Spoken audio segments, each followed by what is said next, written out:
Thank you, David and Giselle, for the introduction, and jump into the topic, what the hCNV community is about. So first of all, what are copy number variations? Copy number variations are types of genomic variants or variations if it's kind of distributed throughout communities or populations, variants if it is something, we use this terminology, if it's something which arises de novo in the context of a genetic disease or of cancer as a somatic variant.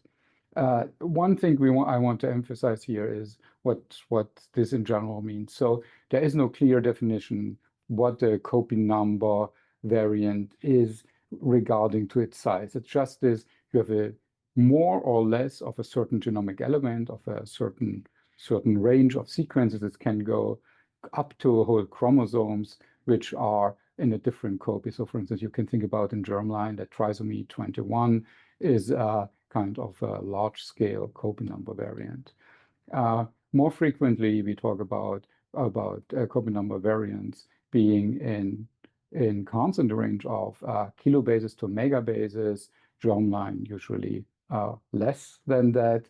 And one thing we want to emphasize is that there's no clear lower boundary for that. So when you think about small sequence elements being duplicated in tandem, usually we wouldn't say it's a copy number variant. We see this as a kind of strict sequence variation, but as I said, these are operational differences. So we usually talk about copy number variants in the range of from a kilobase or 10 kilobases up to maximum, which would be duplication of chromosome 1.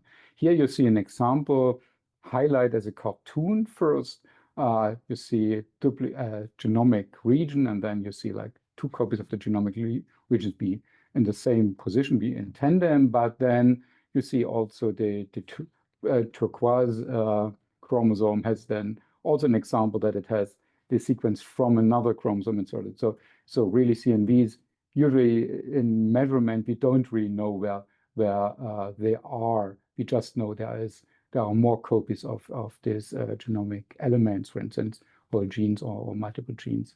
Their deletions are a bit easier. That's more about, is there one copy or both copies deleted? And in the lower part of this slide, you see examples how this is being measured.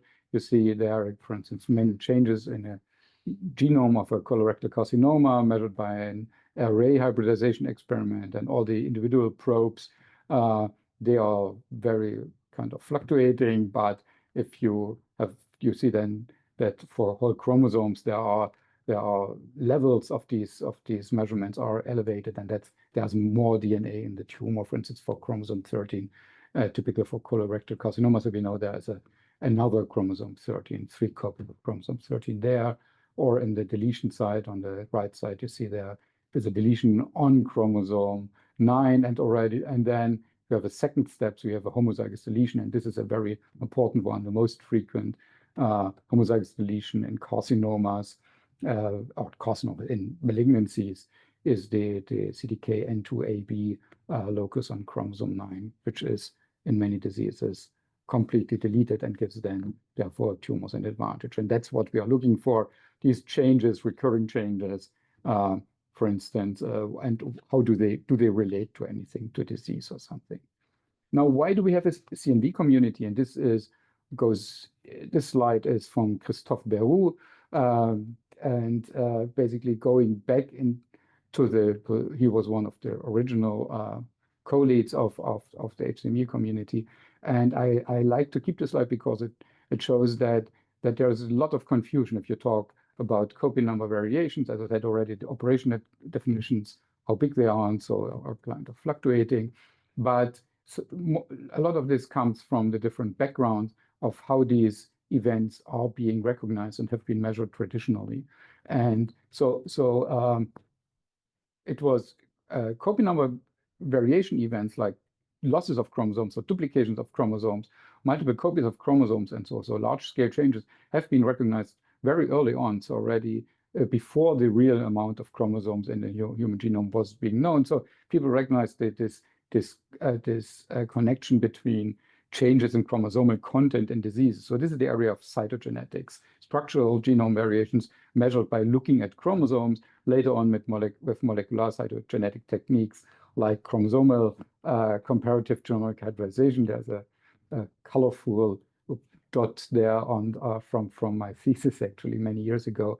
And on the other hand, the last decades have focused a lot on sequencing, and sequencing technologies have brought lots of knowledge about not structural variants, more about changes in small sequence changes, genome variations, and now increasingly also looking at these large structural events because technologies get better. And so there are different communities looking at this and using different languages, using different concepts and so on. And the hCNV community basically was founded with the idea to bring these communities together and find a bridge to bridge the differences here.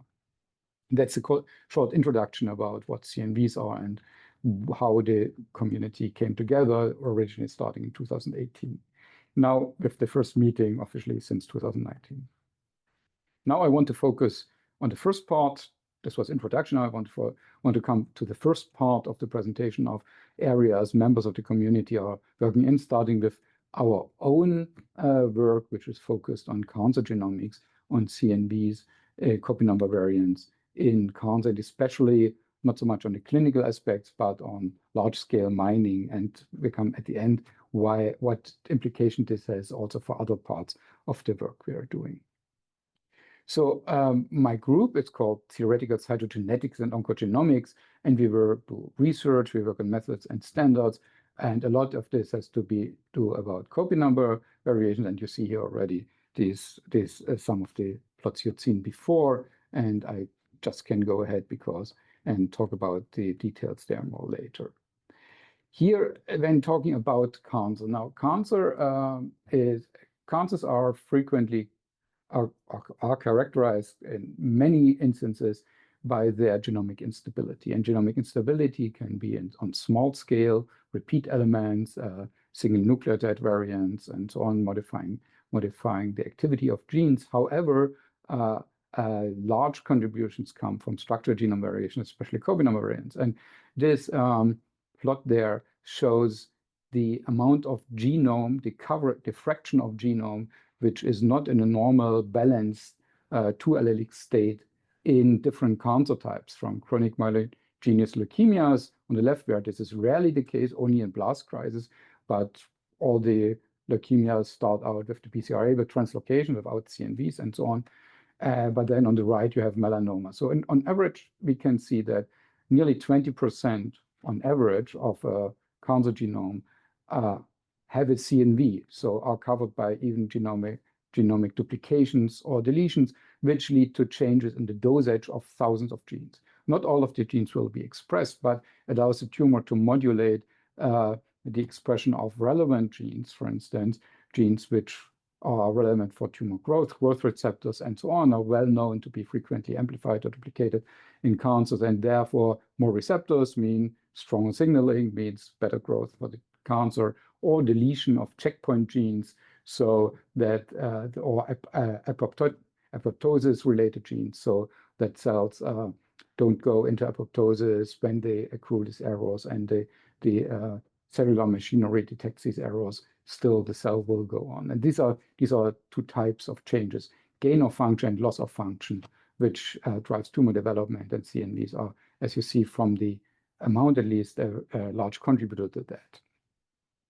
Now, since these changes are widely distributed, but also one has to understand them statistically, because if thousands of genes are involved, you want to know which ones are related to which tumors, which regions are repeatedly involved, and so on, because lots of the genomic mutational events, the CNVs themselves, they arise a bit randomly through this genomic instability, but then they become selected for in different tumor types if there is an advantage for them. So, and by this selection, you will see pattern emerge, which will then be possibly specific for tumor types and help with diagnosis of tumors, and also with the detection of the relevant genomic elements of the genes then sitting in these regions and giving these individual tumor type profile an advantage.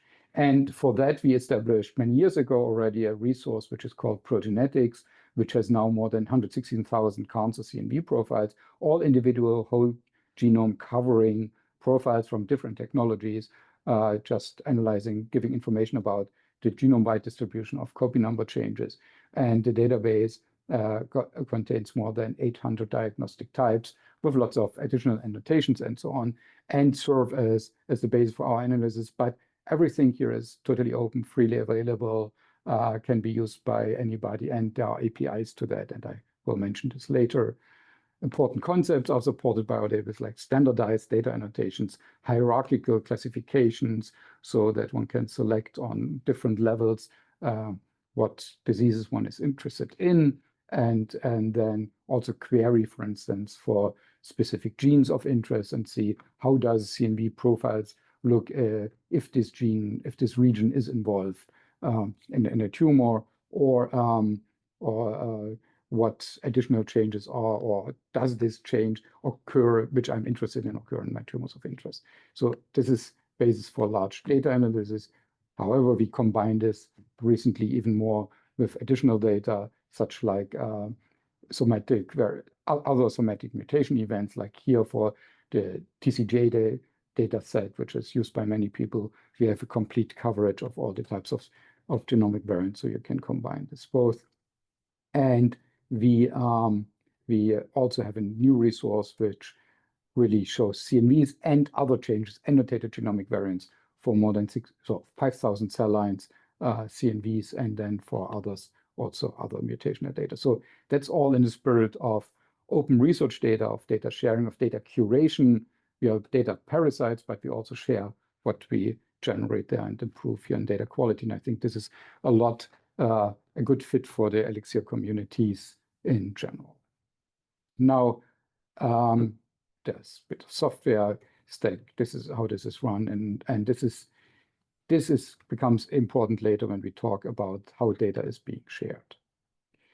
So what can one do with the data? I don't know what people can do with the data. I know what we are doing with data, right? So for instance, we compare, we have now lots of cell line data, so we compare what cell lines are, or determine what cell lines are good model systems for a given tumor type. And here you see, for instance, an analysis by a student in the group, which shows that for some tumor types, you have a much larger genomic variability in the cell lines compared to native tumors, whereas for some tumors, the amount and also the pattern of changes is pretty similar between some selected cell lines and native tumor types. So thereby, by looking at this data, you can find out about good model systems. Here's an example for lung cell carcinoma, lung small cell carcinomas, where you see the purplish ones highlighted there. These are samples from cell lines, and you see they fit nicely into the CNV profiles, or yellowish is regions which are duplicated, blue for deletions, and the cell lines fit nicely in there in these overall patterns, so probably have similar genomics.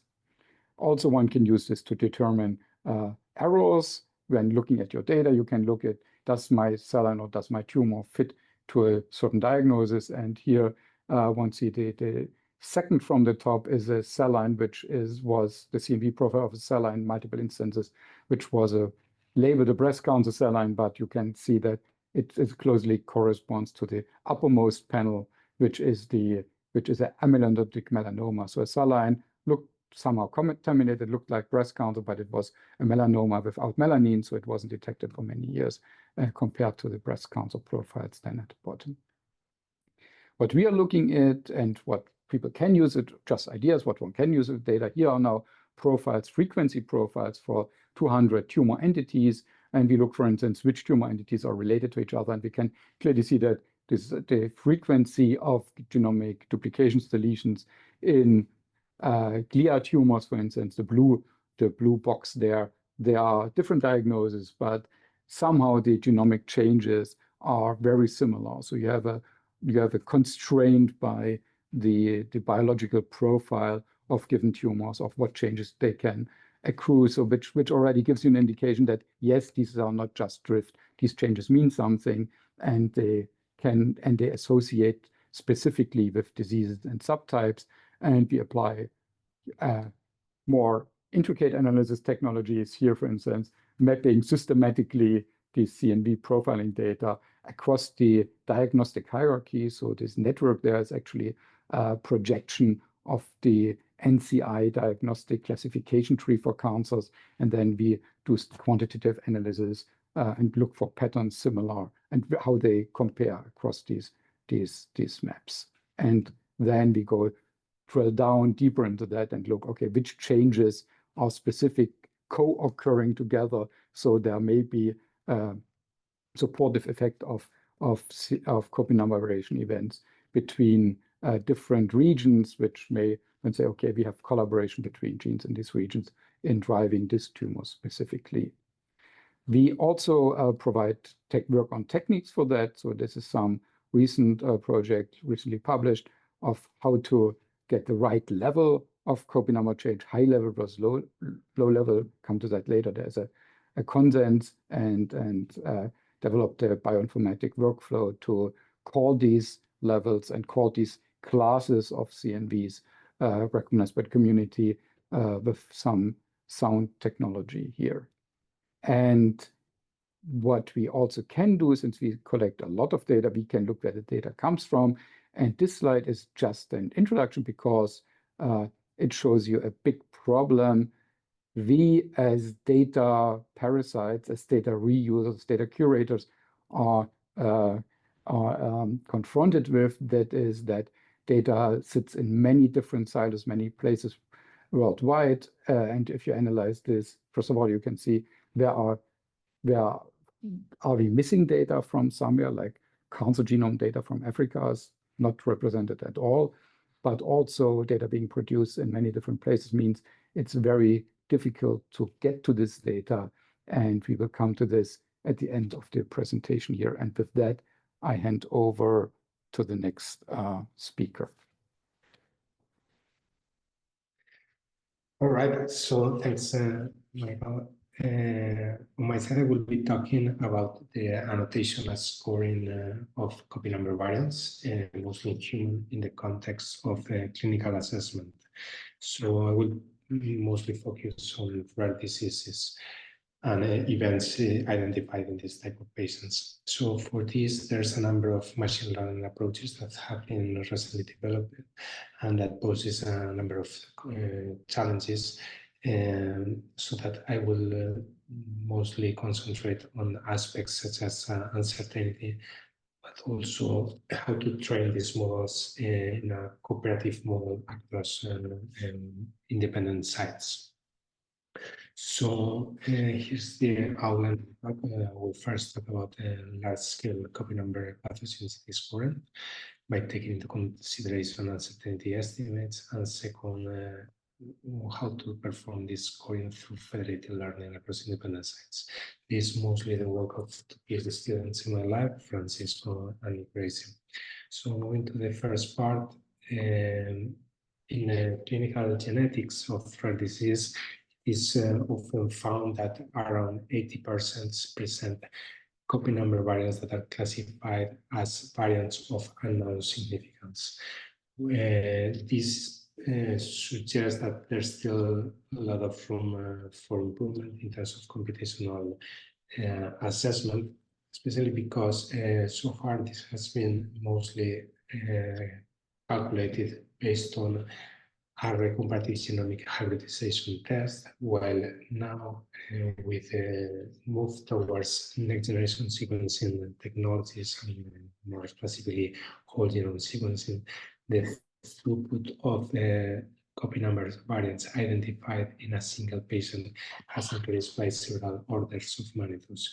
Here you can see the numbers of events identified in one single patient, or genome, when going from short-read sequencing to long-read sequencing that can reach more than 30,000 events per individual. So this shows that we are faced now clearly to a computational bottleneck in terms of prioritization and the need of automatic scores that will help to rank this large amount of variants so that we can concentrate on the top scoring one to go then to a more in-depth assessment by clinicians. So here there's a number of supervised machine learning models that have been trained and that constitute the current state of the art in the field, including methods such as structure, hCNV, DADA, or CADSV. These are models that have been trained on a positive, say, pathogenic or meant to be pathogenic or benign. And as you can see in this table, to do such training, different training training sets can be used both for positive samples and negative samples. So a question that comes often in the clinic is, well, which method should I use for my particular individual or a particular CNV event? You can take an average, or you may want to make a more educated guess. So here, just to revise in a nutshell the supervised machine learning approach, you may start with a training set, a given learning algorithm that once optimized will lead you with a model with specific parameters. If the very same learning algorithm is trained on a different training set, you will end up with a different model, even if the learning algorithm was exactly the same. So the question is, when now a new unseen data arrives, that two different models can actually lead to very different predictions. And one of them can be actually right, and the other can eventually be wrong. So is there any way to know a priori which of the two methods or models should you retain for a particular case? So here we start working on the concept of uncertainty. And for that, we implemented a model that rather than providing one single prediction, provides an ensemble of predictions, each of them coming from subsamples of the initial training set, that is, this strategy is called bagging, that will give you in turn an ensemble of models, therefore constituting an ensemble classifier. So that when you score a given instance, you don't come with one single scoring, but actually a distribution of scoring, each of them coming from different methods within the ensemble. This is nice because you can have an average scoring, but also a measure of the variance of such scoring that provides some sort of proxy for the uncertainty of the model across as reflected by the variance across the different methods within the ensemble. So there's a number of works that have elaborated on this notion of uncertainty. And actually there's a way to disentangle it in two main components. One is what is called the data uncertainty. So that is, let's say, the natural how to say, uncertainty that you would observe from a given, within a given training set, because features are not so much distinctive between the two populations. And another component that is called knowledge uncertainty. This uncertainty reflects how far a given instance is from the initial set that was used for training. So in a way, this gives you what is called epistemologic uncertainty. So basically, whether the model is actually suited or not for a given instance. So we trained such a model using this concept of uncertainty. For that, we used a number of genome-wide features that I won't explain much for the sake of time, but they cover both gene-based features and region-based features, including regulatory characteristics. and then it's evaluated how it worked across 4 independent sets of copy number variants that are annotated from a clinical perspective as pathogenic and non-pathogenic. And the task evaluated was this capacity to separate these two subclasses. So here, what we observe is the performance of a given model that was trained on the ClinVar dataset, using it as a reference. And what we see is how it performs across these 4 different sets when you split them in 3 subgroups, ranging from the less uncertain, middle uncertainty, and highest uncertainty. So you can see that across the 4 different sets, there's a relationship between uncertainty and the accuracy of the model to distinguish pathogenic from non-pathogenic. This is also observed for an alternative model, this time trained on Decipher. We observe the same behavior across the 4 different data sets used for evaluation. Now, the main question that we wanted to address is, well, can we use this uncertainty to guide the rotation of the 2 alternative models for scoring a given variant? So here you have how the 2 models would perform across the 4 test sets used for evaluation.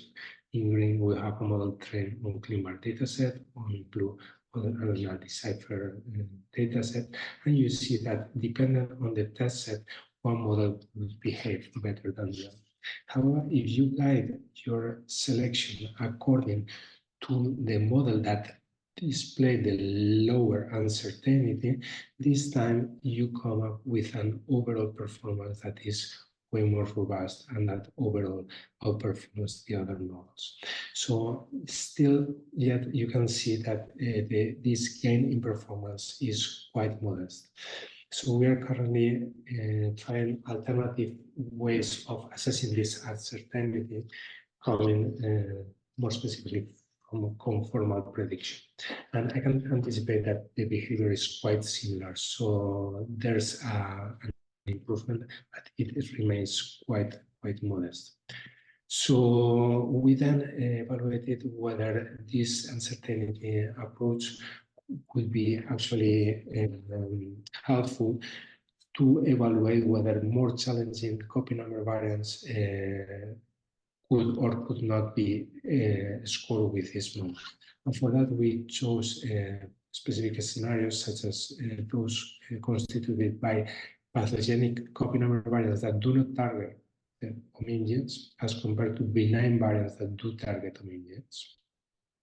And also an alternative scenario constituted of events that all, so that is both pathogenic and benign variants, do not target protein coding genes, meaning whether that they fully target non-coding regions with a potential regulatory impact. So here what we observe is that the behavior of all models, including ours, is actually quite random. So not even here, the uncertainty estimates would help to guide you in the rotation of the models to score. And basically you are left with a manual inspection through specific servers that will provide you with additional annotations, mostly coming from epigenetic characterization of these regulatory elements. And then you will need to go through them manually rather than helping you through these scores that are actually not trustable. So so for that, actually, we created a web server that is called hCNV Explorer that comes with a number of these features, mostly associated to enhancers, microRNAs, non-coding RNAs, transcription factor binding sites, and topologically associated domains annotations that help including in the analysis not only the protein coding genes targeted by a given event, but also the target genes of these regulatory elements, even if those genes were not directly targeted by the copy number event. So moving to the second part of the talk, we'll talk now about fidelity learn across independent sites. So here, as you are well aware, we are in federated learning, so in machine learning training, we are limited by the fact that clinical data cannot be freely shared because of private and regulatory constraints. So the idea is, rather than sharing all this data in a centralized way to train a given model, what we can do is to implement an alternative approach where there's no data exchange, but actually there's just model parameter exchange, which is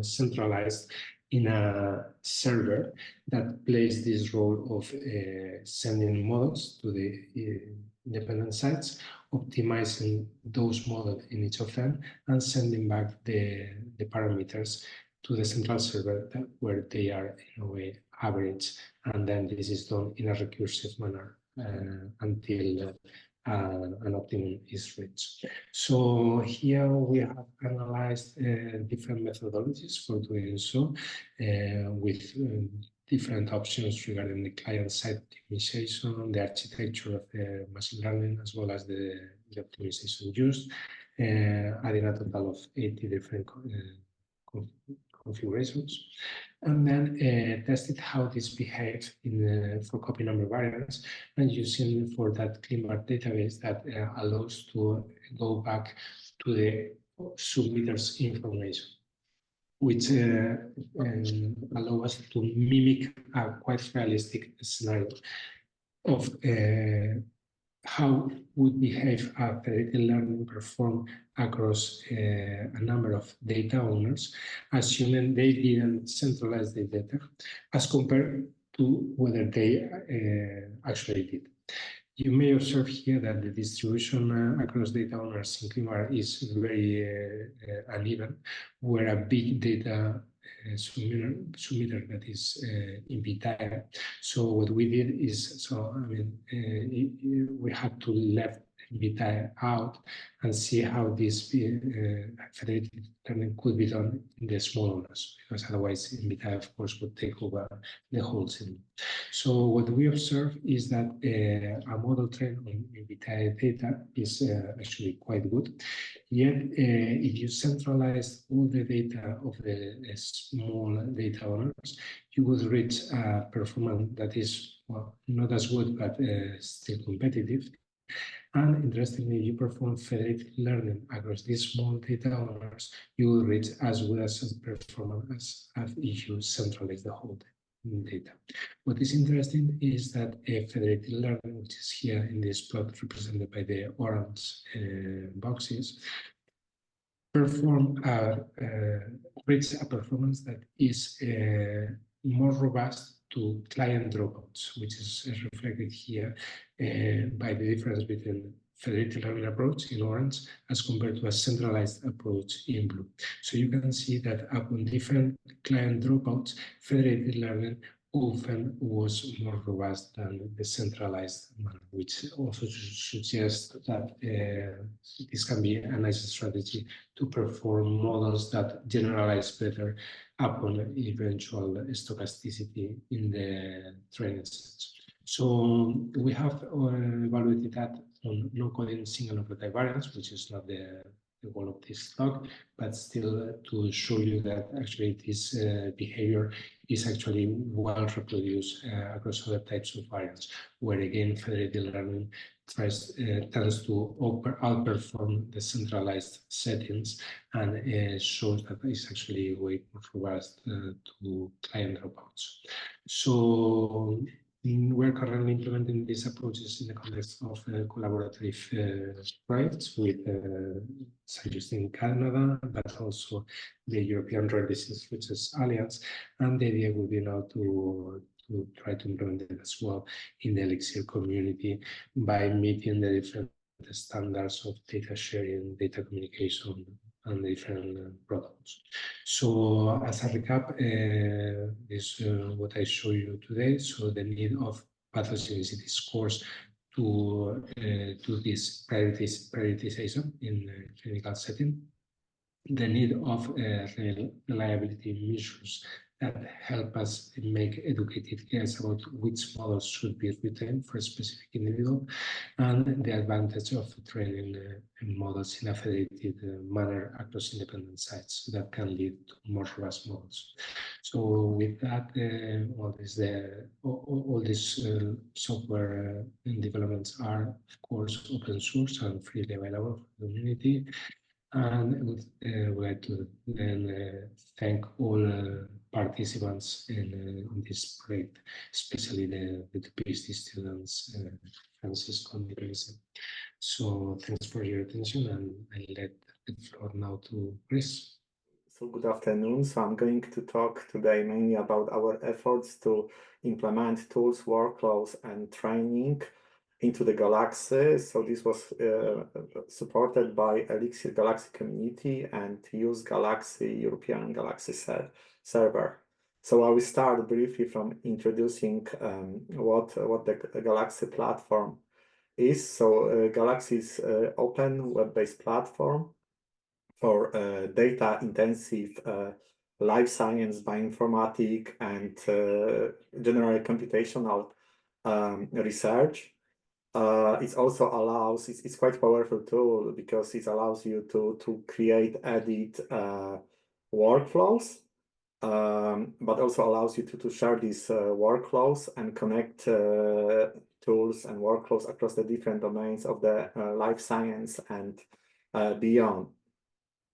It's also got a quite good community support and community usage. So at the moment, European Galaxy server use Galaxy EU. So this is the server which is maintained by the Freiburg Galaxy team, has more than 90,000 of the registered users, and this number is constantly growing. In content of the LIXIR, it is important that European Galaxy server is one of the LIXIR recommended interoperability resource, and there is a very big support of the community in terms of the not only the data analysis workflow share and workload sharing, but also in terms of the training. So Galaxy Training Network hosts the range of the training tutorials, which cover different aspects of the science. These tutorials are available freely, and they are maintained by the community of the user, quite large community of the users. So in terms of the hCNV Elixir community effort, we've been working very closely with the Elixir Galaxy community and to implement and test a range of the human copy number variants detection, but also analysis tools. And we've been recently also working, and I know that Michael is going to talk a little bit more about that, about the beacon tools. So I think up to now, we've got more than 24 tools which we have been which we implemented into the Galaxy, but the tools are also available through the use Galaxy server. So the tools can be also connected to the other aspects of the analysis.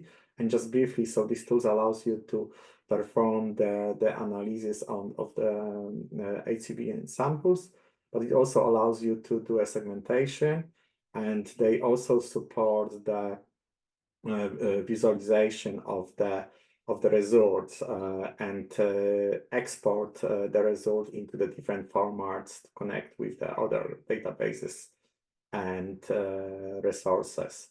So, like I said, this is still ongoing effort, and we really welcome collaborations, and we, as a community, we also identify the range of the tools right here, which we still would like to implement into the galaxy.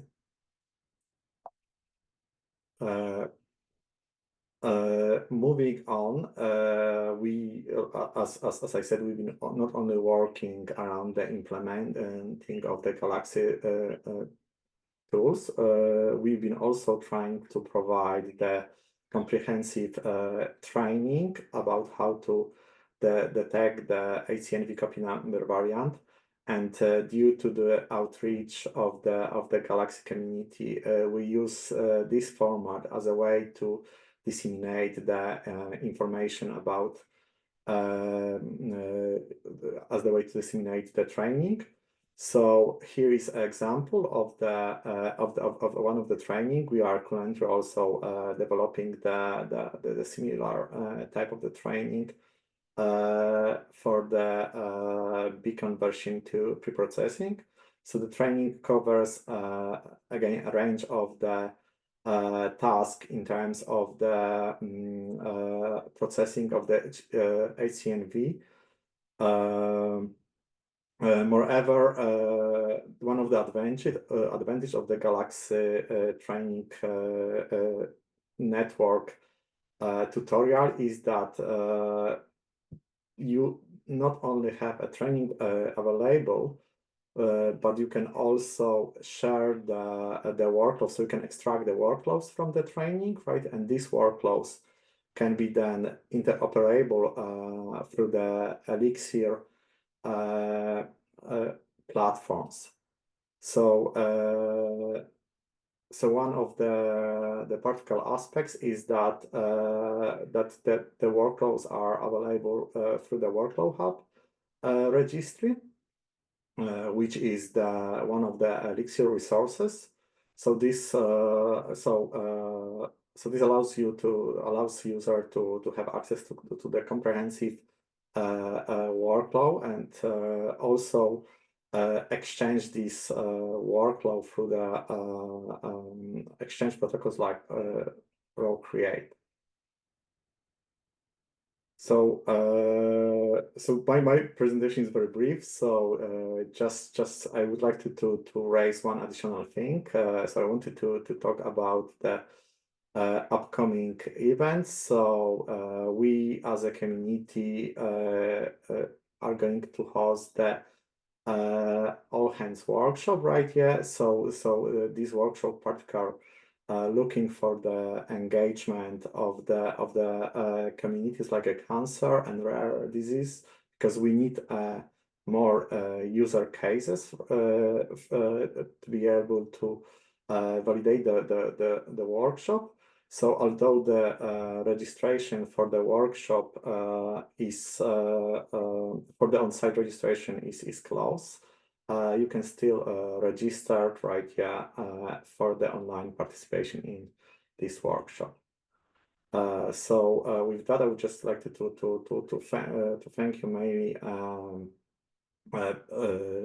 Galaxy Freiburg team, because they were really helpful in terms of the implementation of the tools, workshop, and training.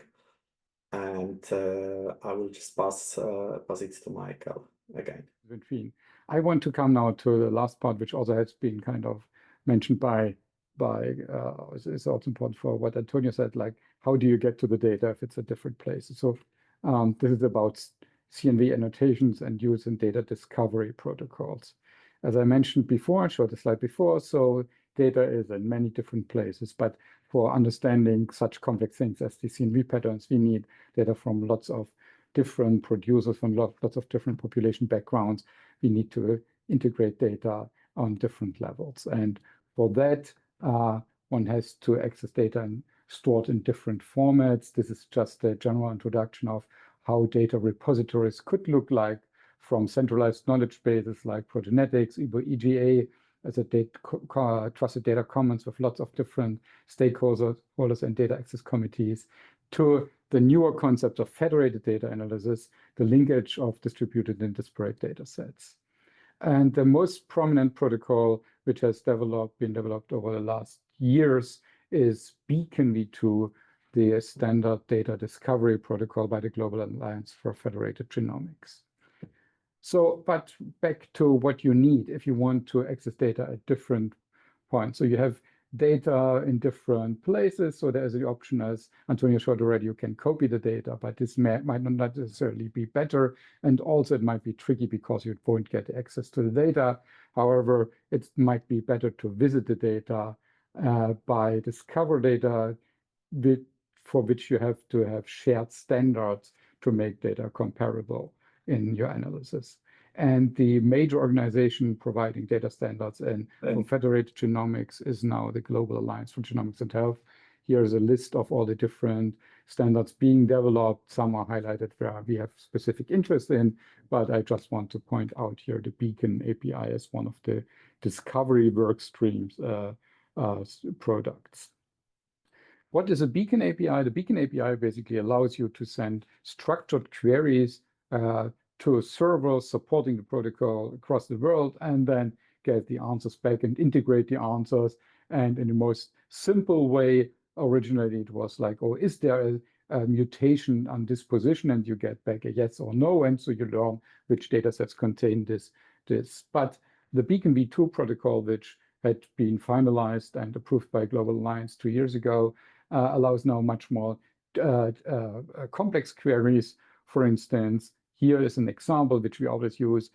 Do you have a deletion, seen a deletion in CDKN2A, a tumor suppressor gene, as shown before, in a small one in patients, in young patients with glioblastomas, right? And so you have now a powerful tool to drill deeper into data. And also Beacon, as you see, there are many different output options. So you can just get the counts or the yes and no, or you can, if you have the right for the data to access the data, or if the data provider allows it, you may get even the data itself or in larger detail. So federated biomedical genomics. Now I'm talking about standards, and this is what I want to point out here. It's important then if you have lots of different servers that they all talk the same language.